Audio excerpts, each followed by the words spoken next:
start na tayo mag skincare. Una ay ang toner. Nilagyan ko ng toner kanina.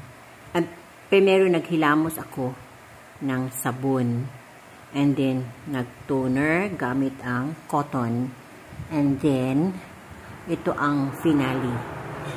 Rose Water Serum Soothing Gel. Grabe ang lamig sa guys, ang lamig sa mukha. Tapos siya, ang description niya kay siya, anti-pollution, anti-aging, hydrating, and then ang niya is hydrochloric acid, aloe vera, and green tea. Yan ang ingredients niya. So, very, siya, malamig sa mukha. And then, yan.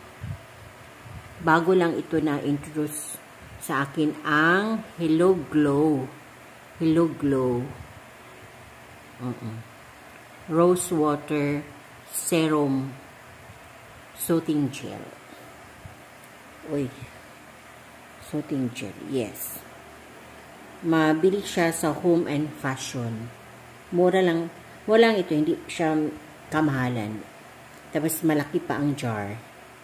Oo. Ang gawin nito, ang instruction ay every night din ang gawin ninyo. Maghilamos, mag-toner, and then ito ang finale, yung serum.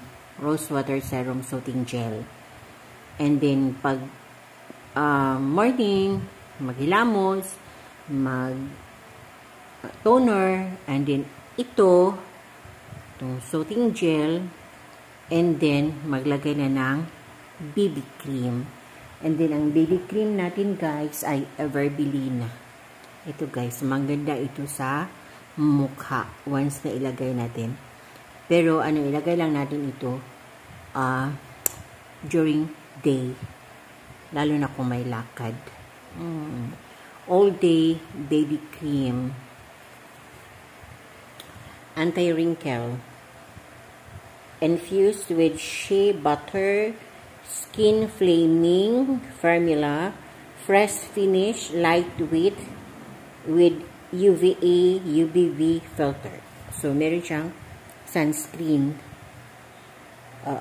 And then, the Everbelina All-Day Baby Cream Anti-Wrinkle helps conceal blemishes and an even tone with a natural skin-like finish. It is enriched with Camellia oleracea extract that helps reduce the appearance of fine lines and wrinkles, while shea butter and vitamin E helps moisturize, firm, and smoothen the appearance of the skin.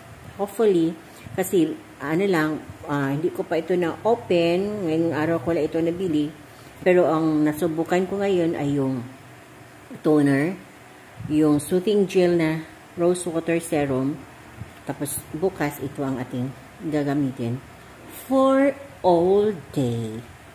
Okay, that's all for this video, the skincare for tonight.